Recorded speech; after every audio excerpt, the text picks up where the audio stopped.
A new beginning. Mary Johnson's life had always been marked by resilience. Growing up in the heart of Detroit, she learned early on how to navigate a world that wasn't always kind. Her mother, a teacher with a heart of gold, had instilled in her the belief that love was the most powerful force in the world. And now, at 35, Mary found herself standing on the precipice of a decision that would change her life forever. She stared at the towering adoption agency building, her palms sweating despite the cool autumn breeze. Her modest blue coat shielded her from the chill, but not from the storm of emotions inside her. Mary had always dreamed of becoming a mother, but life hadn't followed the script she had imagined. Relationships had come and gone, and time had slipped through her fingers. But she wasn't one to give up. If she couldn't have children of her own, she would adopt. When she walked through the agency doors, she was greeted by Mrs. Palmer, a warm but professional woman in her late 50s. "Mary, thank you for coming," Mrs. Palmer said, leading her into her office. "We've reviewed your application and background thoroughly, and we believe we've found a match." However. Mary raised an eyebrow. However? Mrs. Palmer hesitated. "It's not a typical situation. We rarely place triplets together because finding a single parent who can take on 3 children is challenging. But after meeting you, we believe you might be the perfect fit." "Triplets?" Mary's voice wavered.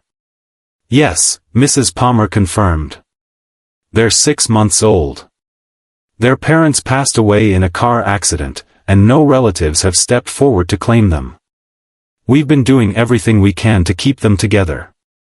Mary's heart swelled with a mix of fear and hope.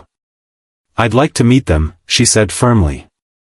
A short walk down the hallway brought Mary to a brightly lit playroom. Inside, 3 tiny faces stared back at her, identical in their blonde curls and striking blue eyes. The triplets sat in a circle on a colorful rug, babbling and giggling as they played with soft toys. The moment she stepped into the room, one of the babies crawled toward her. Mary knelt, unsure of what to do, but the little boy reached out and touched her hand, his tiny fingers wrapping around hers. Her heart melted. "These are the children," Mrs. Palmer said gently. "Max, Ella, and Grace." Mary looked at the 3 of them, her heart racing. The weight of the decision bore down on her, but then Ella crawled toward her as well, giggling, and Grace clapped her tiny hands from her spot on the rug. In that moment, Mary knew. "I'll take them," she said, her voice steady. Mrs. Palmer smiled. "You're sure?" "Absolutely." The following weeks were a blur. Mary's once quiet apartment became a bustling hub of activity. The triplets turned her world upside down, and she couldn't have been happier. Bottles lined the kitchen counter, laundry seemed never-ending, and her nights were filled with the cries and coos of 3 tiny humans. Her friends and family were supportive but skeptical. "Mary, this is a lot to take on," her best friend Denise said one evening as she helped fold baby clothes. "I know," Mary replied, balancing Max on her hip while Ella and Grace napped in their cribs. "But I've never been more certain of anything in my life." Denise smiled. "Well, if anyone can do it, it's you." Despite her determination, the challenges were real. Mary worked long shifts as a nurse, often coming home exhausted. Yet, no matter how tired she was, the sight of her 3 babies waiting for her made everything worth it. But the outside world wasn't always as understanding. During a trip to the park, a woman approached her, her gaze shifting between Mary and the triplets. "Are they yours?" the woman asked, her tone laced with disbelief. Mary held her head high. "Yes, they're mine." The woman blinked, clearly taken aback. "Oh, well, they're adorable." "Thank you," Mary said curtly, walking away with the stroller. Encounters like that were frequent, but Mary refused to let them affect her. She was determined to raise her children with pride and confidence, teaching them to love themselves and each other regardless of what the world might say. As the triplets grew, so did their personalities. Max was adventurous, always climbing and exploring. Ella was the nurturer, often comforting her siblings when they cried. Grace, on the other hand, was fiercely independent, determined to do everything on her own. Mary's days were filled with laughter, chaos, and an unshakable bond that only grew stronger with time. She told them stories about bravery and kindness, instilling in them the values her own mother had taught her. One evening, as she rocked Ella to sleep, Mary reflected on how much her life had changed. She had gone from feeling lost and alone to being the center of 3 little worlds. They had given her life new meaning, and she vowed to give them everything they needed to thrive. But just as life seemed to settle into a rhythm, Mary's past came knocking in a way she could never have anticipated, the letter that changed everything. Life with the triplets had become a beautiful chaos. Every day was filled with laughter, spills, and milestones. Mary Johnson's modest home, though small, was bursting with love. The triplets, Max, Ella, and Grace, were now lively 6-year-olds with boundless energy.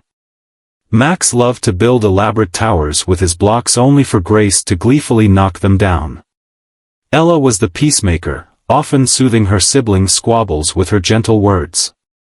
One sunny afternoon, Mary sat at the kitchen table, sipping coffee while sorting through a stack of mail.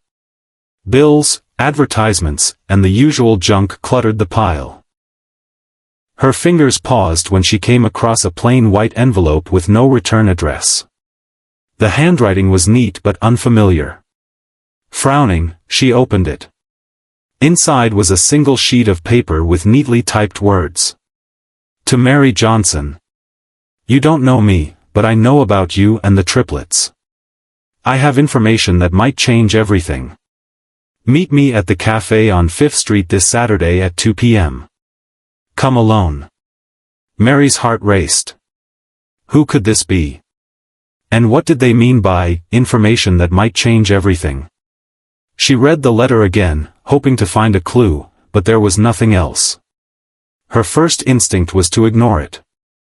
Life was good now, stable. The triplets were thriving, and she had built a happy home for them. But curiosity gnawed at her, refusing to be silenced. What if this was something important? What if it had to do with the triplets' past? That evening, after putting the kids to bed, Mary sat on the couch, the letter resting on her lap. Denise, her best friend, called as if sensing her unease. Hey, girl. You sound tense. What's going on? Denise asked. I got this weird letter today, Mary admitted, reading it aloud. Denise was silent for a moment. That sounds sketchy. Are you really thinking about going? I don't know, Mary said honestly. What if it's about the triplets' biological family? I need to know if there's something that could affect them. I get that, but be careful, Denise warned. You don't know who this person is. Mary promised to be cautious, but the decision was already made in her heart. She had to go. Saturday arrived quickly. Mary hired Mrs. Jenkins, a trusted neighbor, to watch the kids. As she stood outside the cafe on 5th Street, her nerves were on edge. The place was bustling with patrons enjoying their weekend coffee and pastries. She scanned the room, looking for someone who might be waiting for her. A man in his early 50s, with salt and pepper hair and a serious expression, sat at a corner table. He caught her eye and nodded.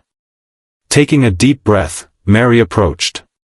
Are you the one who sent the letter? She asked. Yes. My name is David Harris. I'm a private investigator, he said, gesturing for her to sit. Mary's heart skipped a beat. Why are you investigating me? I'm not investigating you, David clarified. I was hired to find information about the triplets. Mary's stomach churned. By who? David hesitated. Their biological father's sister, Rachel. She's been looking for them. Mary's mind raced. That's impossible. The agency told me there were no living relatives. David leaned forward, his expression earnest. Rachel was overseas for years and didn't know about her brother's death until recently. As soon as she found out, she hired me to find the children. Mary's protective instincts flared. They're my children now. I adopted them legally. What does she want? She just wants to meet them, David said carefully. She's not looking to take them away, but she wants to be part of their lives. Mary's jaw clenched. And if I say no? She's prepared to take legal action if necessary, David admitted. The words hit Mary like a punch to the gut. She had fought so hard to give the triplets a loving home. The thought of someone disrupting their lives was unbearable. I need time to think about this, she said, rising from her seat. Of course, David said. But please consider meeting her. She seems genuine. Mary drove home in a daze. The triplets greeted her with their usual enthusiasm, their chatter momentarily distracting her from the storm brewing inside her. Mommy, look! I drew a picture of us. Ella said, holding up a crayon masterpiece featuring the four of them. It's beautiful, sweetheart, Mary said, forcing a smile. That night, after tucking the kids into bed, Mary sat alone in the living room, the weight of the conversation with David pressing down on her. She had always known that adopting the triplets might come with complications, but she had never imagined something like this. Denise came over, bringing a bottle of wine. Okay, spill, she said, pouring them each a glass. Mary recounted the meeting with David. What am I supposed to do, Denise? I can't let anyone threaten my family. Denise sipped her wine thoughtfully. Maybe meeting this Rachel isn't the worst idea. You'll be in control, and you can set boundaries. Plus, if she's willing to go to court, it might be better to show you're open to a conversation. Mary sighed. I hate that you're making sense. Denise grinned. It's a gift. After much deliberation, Mary decided to meet Rachel, but on her terms. She contacted David and set up a meeting at a neutral location. The day of the meeting arrived, and Mary's nerves were frayed. She brought the triplets to the park, their favorite place, where they could play while she talked to Rachel. Rachel arrived promptly, a tall woman with a graceful demeanor. Her blonde hair was pulled back into a neat bun, and her blue eyes mirrored the triplets' striking gaze. Mary? Rachel said, her voice soft but steady. Yes, Mary replied, her tone guarded. Rachel's eyes flickered to the children, who were laughing on the swings. Emotion welled up in her eyes. They're beautiful, she whispered. Mary crossed her arms. Why now, Rachel? Why come into their lives after all this time? Rachel took a deep breath. I didn't know about the accident until recently. I was working in a remote area with limited communication. When I found out, I was devastated. They're my family, and I just want to know them. Mary's protective instincts remained on high alert. They're my family too. I've raised them, loved them, and sacrificed for them. I'm not here to take that away from you, Rachel said earnestly. I just want to be part of their lives, if you'll let me. Mary studied her, searching for any sign of deceit, but all she saw was genuine longing. I'll think about it, Mary said finally. Thank you, Rachel said, her voice thick with gratitude. As Rachel left, Mary watched the triplets playing, their laughter filling the air. Her heart ached with the weight of the decision before her. Could she open the door to someone from their past without risking everything she had built? Testing the waters. The days following Mary's meeting with Rachel were filled with inner turmoil. She had always been the triplets' protector, their mother in every way that mattered.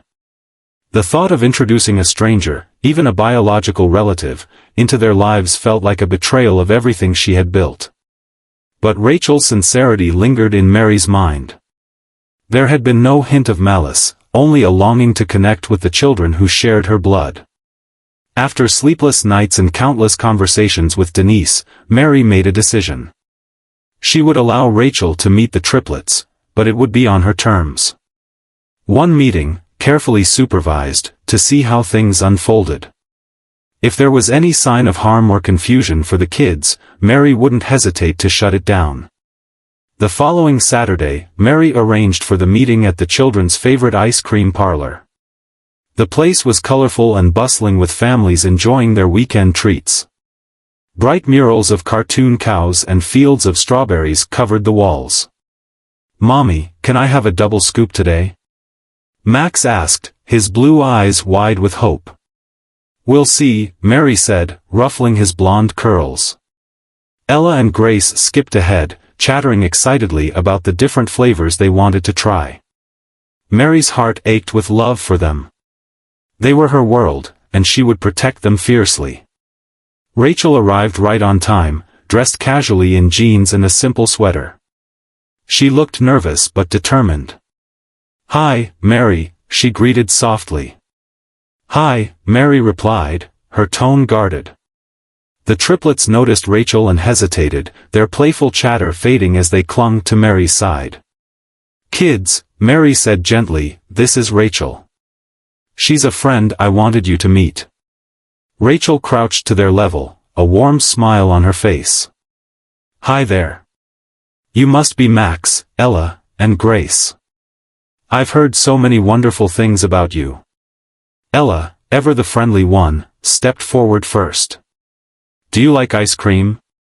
Rachel chuckled. "I love ice cream. What's your favorite flavor?" "Strawberry," Ella declared. Grace chimed in, "Chocolate for me." Max stayed close to Mary, his gaze wary. Mary placed a reassuring hand on his shoulder. "It's okay, buddy," she whispered. As the group moved to a booth, the initial tension began to ease. Rachel proved to be gentle and patient, never pushing the children to engage beyond their comfort level. She listened intently as Ella and Grace chattered about school, their friends, and their latest art projects. Max remained quieter, but Mary noticed him sneaking curious glances at Rachel. After the ice cream was finished, Rachel surprised the kids with small sketchbooks and colored pencils. "I thought you might like to draw something," she said.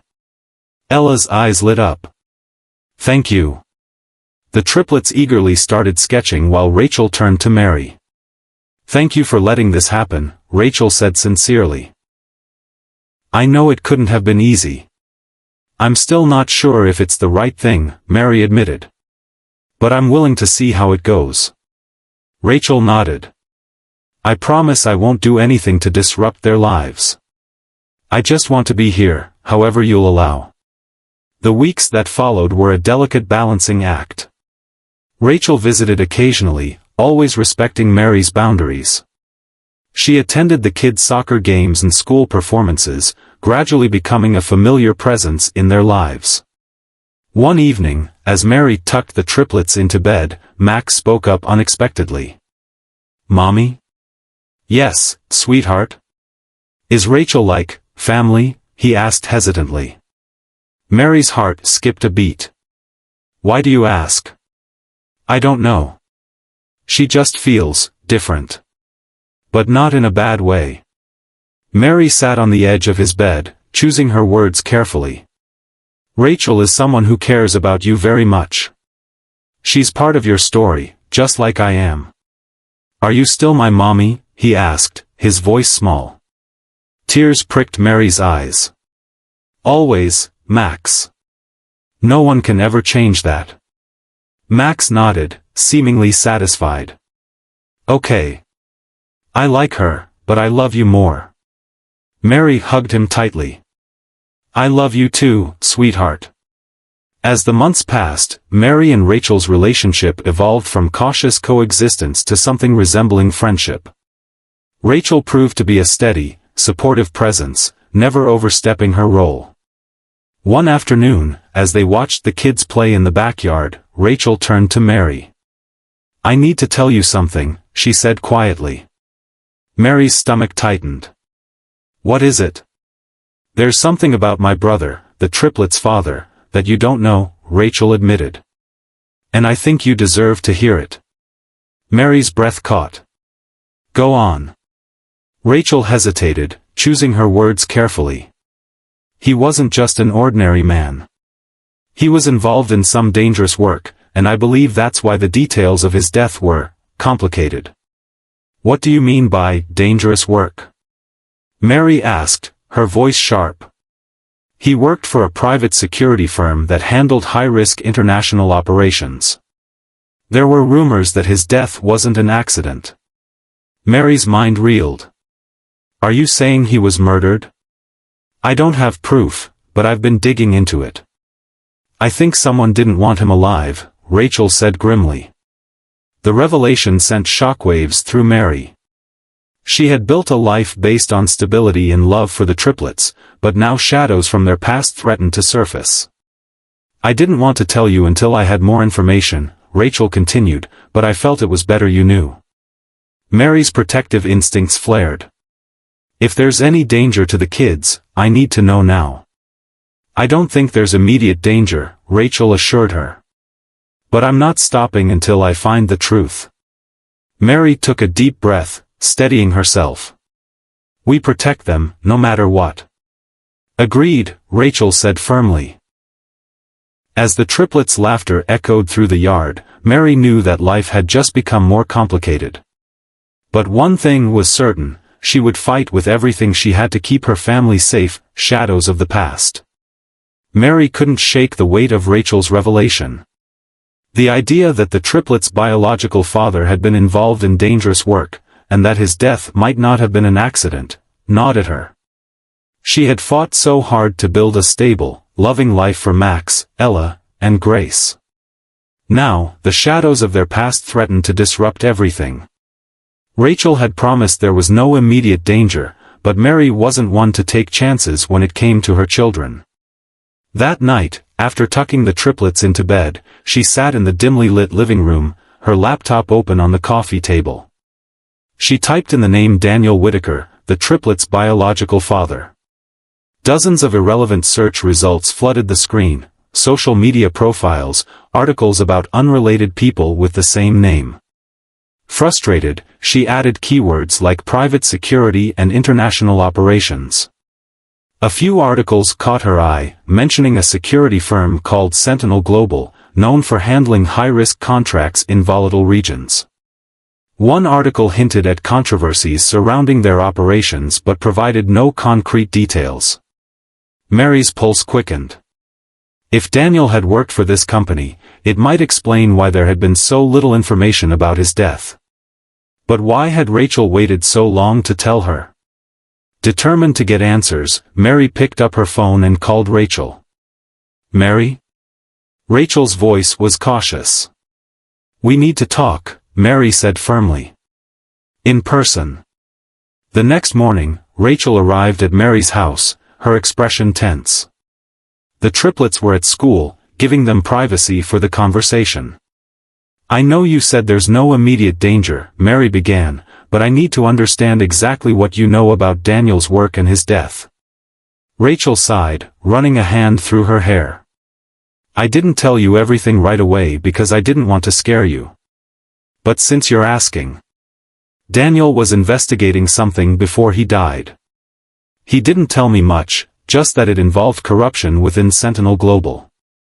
Mary's stomach churned. And you think that's why he was killed? I don't have proof, but it's possible, Rachel admitted. After his death, I tried to get answers, but Sentinel Global stonewalled me.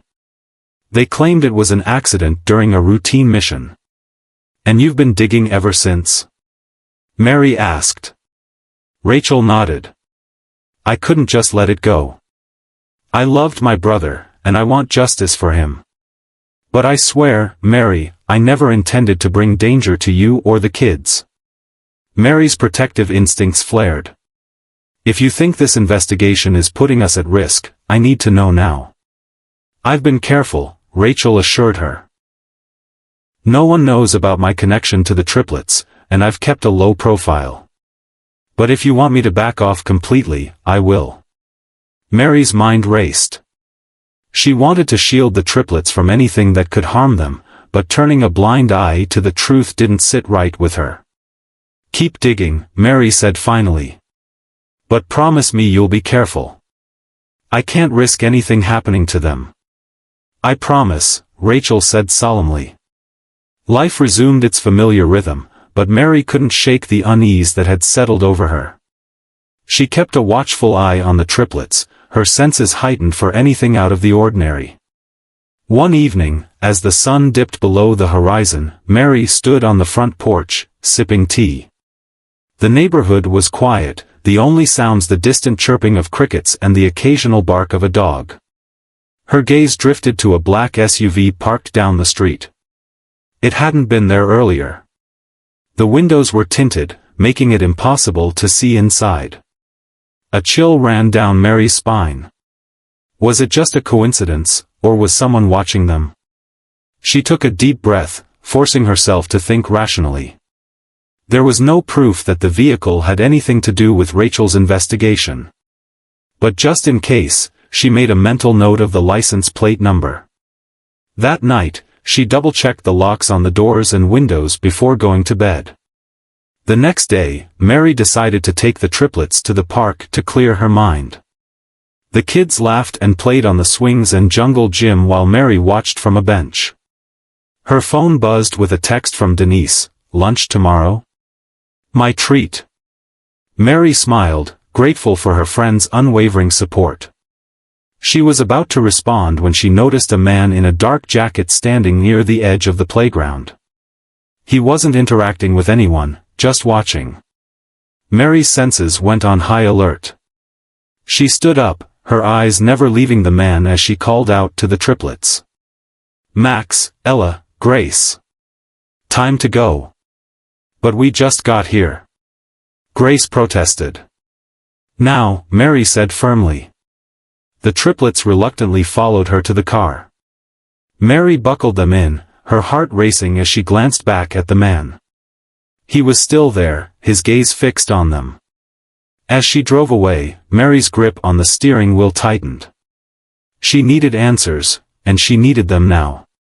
That evening, after putting the kids to bed, Mary called Rachel. "I think someone's watching us," she said, her voice shaking. "What do you mean?" Rachel asked, her tone serious. "There was a black SUV parked near the house last night, and today there was a man at the park. He was just standing there, watching." Rachel's breath hitched. "I'll look into it. In the meantime, stay vigilant. And if you see anything else, call me right away." Mary hung up, her resolve hardening. She had fought too hard to build a life for the triplets. No one was going to take that away from her. Not shadows from the past, not mysterious strangers, and certainly not a corrupt security firm. She would protect her family, no matter what it took. A mother's resolve. The tension in Mary's life had reached an unbearable peak. She'd always prided herself on her strength, but now the weight of uncertainty pressed heavily on her shoulders. No mother should have to worry about black SUVs lingering near her home or strange men at the park. But Mary wasn't just any mother, she was a fighter. Life had taught her resilience, and she wasn't about to crumble now. That night, after double-checking that the triplets were safely asleep, Mary sat at the kitchen table, a steaming mug of chamomile tea untouched in front of her. Her thoughts swirled with everything Rachel had revealed about Daniel and Sentinel Global. If someone had truly silenced Daniel to keep their secrets, was Rachel's digging putting them all at risk? A sharp knock on the door broke through her thoughts. Mary's heart raced as she glanced at the clock, 11:45 p.m. No one came knocking at that hour without a reason. She stood, her breath shallow, and grabbed a baseball bat from the hall closet. Her fingers tightened around the handle as she approached the door. "Who is it?" she demanded. "It's Rachel," came the familiar voice. Mary exhaled sharply, relief flooding through her. She unlocked the door and pulled it open. Rachel stood there, her face pale and drawn. "We need to talk," Rachel said urgently. Mary stepped aside, letting her in. What happened? Rachel didn't waste time. I think you were right about being followed. I saw the same black SUV near my apartment tonight. Whoever they are, they're not being subtle anymore. Mary's stomach clenched. Why would they come after us now? I don't know, Rachel admitted, but I think my investigation is making someone nervous. I've been reaching out to some of Daniel's old contacts, and I might have stirred up a hornet's nest. Mary gritted her teeth. So what do we do? I won't let anything happen to my kids. We need to go dark for a while, Rachel said. Lay low until I can figure out who's behind this and how to stop them. Mary's protective instincts flared. Lay low? I have 3 kids to think about. They have school, friends, a life. I can't just uproot them. Rachel placed a hand on Mary's arm. I know it's a lot to ask, but right now, safety has to come first. Mary's mind raced. She hated the idea of disrupting the triplets' lives, but the thought of putting them in danger was even worse. Give me the night to think it over, Mary said finally. Rachel nodded. Okay. But promise me you'll stay vigilant. And if you see anything suspicious, call me immediately. The next morning, Mary woke up determined. If she was going to protect her family, she needed a plan. She made breakfast as usual, the smell of pancakes filling the kitchen. The triplets bounded in, their faces lighting up at the sight of their favorite meal. Yay! Pancakes! Ella cheered. Extra syrup, please. Grace added. Mary smiled, masking her anxiety. One at a time, you little troublemakers. As they ate, Mary observed them closely. Their innocence was both a joy and a burden. They had no idea about the danger lurking in the shadows. After breakfast, she sat them down in the living room. Kids, I need to talk to you about something important, Mary began gently. The triplets exchanged curious glances. We're going to take a little adventure, Mary said. A trip to a special place where we can spend time together as a family. Like a vacation? Max asked, his eyes brightening. Something like that, Mary said. But it's very important that we keep it a secret, okay? Just our family knows. Is it a surprise? Grace whispered excitedly. Kind of, Mary said, forcing a smile. The triplets seemed satisfied with that explanation, their excitement growing at the prospect of an adventure. By afternoon, Mary had packed essentials and made arrangements with Denise to watch the house while they were gone. Rachel had provided the address of a safe house, a remote cabin owned by a trusted friend. As they drove out of the city, Mary kept a watchful eye on the rearview mirror. There was no sign of the black SUV, but her nerves remained on edge. The triplets chattered happily in the back seat, oblivious to the tension radiating from their mother. Are we there yet? Ella asked for the 3rd time.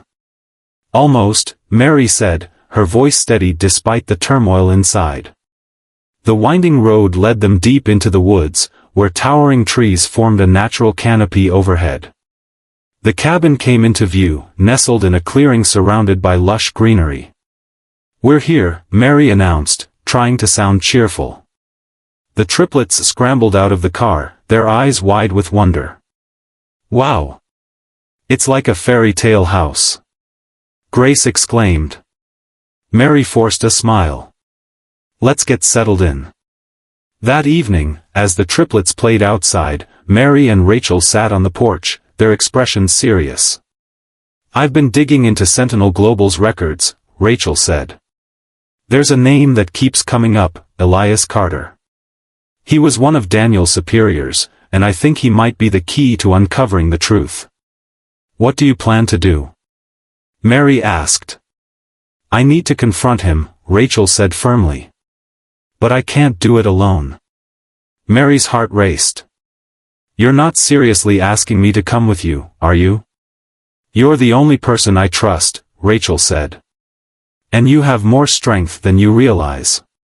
Mary looked out at the triplets, their laughter carrying on the breeze. She had always been their protector, their safe harbor. But now, to protect them, she might have to step into a storm. "I'll do whatever it takes to keep them safe," Mary said, her voice steady. "Then we'll face this together," Rachel promised. As the sun dipped below the horizon, Mary knew that their fight was far from over. But with Rachel by her side and her love for the triplets fueling her resolve, she was ready to face whatever came next, the truth uncovered. The cabin was cloaked in the golden glow of dawn as Mary woke, her mind already racing. The safe house had provided them with a night of rest, but today would be different. Today, Mary and Rachel would confront the shadows of the past and put an end to the threat looming over their family. Mary quietly dressed, her movements swift and purposeful. She glanced at the triplets, still nestled under warm blankets, their peaceful expressions a stark contrast to the turmoil in her heart. "You'll keep an eye on them, won't you?" Mary whispered to Denise, who had arrived late the previous night to help watch the kids. "Of course," Denise said reassuringly. "Go do what you need to do. They'll be safe with me." Mary hugged her friend tightly. "Thank you." As she stepped onto the porch, Rachel was already waiting by the car, her expression grim. "You ready?"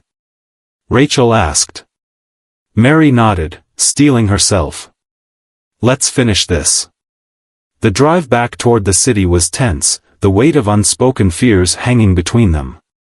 Rachel had traced Elias Carter's whereabouts to a private office on the outskirts of town. "He won't talk easily," Rachel warned as they neared their destination. "But I've got enough dirt on Sentinel Global to make him listen." Mary's grip tightened on the steering wheel. "What if he's dangerous?" Rachel's jaw clenched. "Then we'll handle it." Mary wasn't sure what handling it would entail, but she knew one thing for certain, she wouldn't back down. The office building was nondescript, a concrete structure with tinted windows that revealed nothing of the activities within. Rachel led the way, her confident strides masking the tension radiating from her. They entered through a side door Rachel had scouted earlier. The hallway was eerily quiet, the only sound their footsteps echoing off the polished floors. "He's in the last office," Rachel whispered. Mary's heart pounded as they approached the door. Rachel knocked firmly. "Come in," a voice called. They entered to find a middle-aged man with salt and pepper hair sitting behind a sleek desk. His piercing blue eyes narrowed as he took in their presence. "Elias Carter?" Rachel demanded. "And you are?" he asked coolly. "Rachel Whitaker. Daniel's sister." A flicker of recognition crossed his face, but he quickly masked it. "I see. What brings you here?" "You know exactly why we're here," Rachel said sharply. "I want the truth about my brother's death." Carter leaned back in his chair, a smug smile playing on his lips. "Your brother's death was unfortunate, but it was an accident. Nothing more." Mary stepped forward, her voice steady despite the fear gnawing at her. "We know about Sentinel Global's corruption. We know Daniel was investigating something dangerous. And we know that you're involved." Carter's smile faded. "You're making serious accusations without any evidence." Rachel pulled out a folder and slapped it onto the desk. "This says otherwise. Emails, financial records, and witness statements, all pointing to your involvement in illegal operations. Care to explain?" Carter's expression darkened. "You have no idea what you're getting into." "Maybe not," Mary said, her voice firm. "But we're not backing down until we get justice for Daniel." Carter stood abruptly, his chair scraping against the floor. "You need to leave. Now." Rachel didn't flinch. "We're not going anywhere. If anything happens to us, or to those kids, you can bet this information will go public." Carter's eyes flickered with something Mary couldn't quite place. Was it fear? Guilt? "I didn't order Daniel's death," he said finally, his voice low. But I know who did. Rachel's breath caught. Who? Carter hesitated, then leaned in closer. There's a man, Mason Crow. He's ruthless, and he doesn't leave loose ends. Daniel got too close to exposing him. Mary's pulse raced. Where do we find him? You don't, Carter warned. If you're smart, you'll take your kids and disappear. We'll decide what's smart, Rachel said coldly. Give us the information. Carter scribbled an address on a piece of paper and slid it across the desk. This is where you'll find Crow. But be careful. He's dangerous. Rachel snatched the paper. Thanks for the warning. As they left the building, Mary's mind was a whirlwind of thoughts. They had a lead, but confronting Mason Crow felt like stepping into a lion's den. What now? Mary asked as they got into the car. We regroup, Rachel said. And we figure out our next move. Back at the cabin, Denise greeted them with a smile, but Mary could see the concern in her eyes. How did it go? Denise asked. We have a lead, Mary said. But it's not over yet. Denise nodded. The kids are inside playing. They've been asking about you. Mary's heart swelled with love and determination.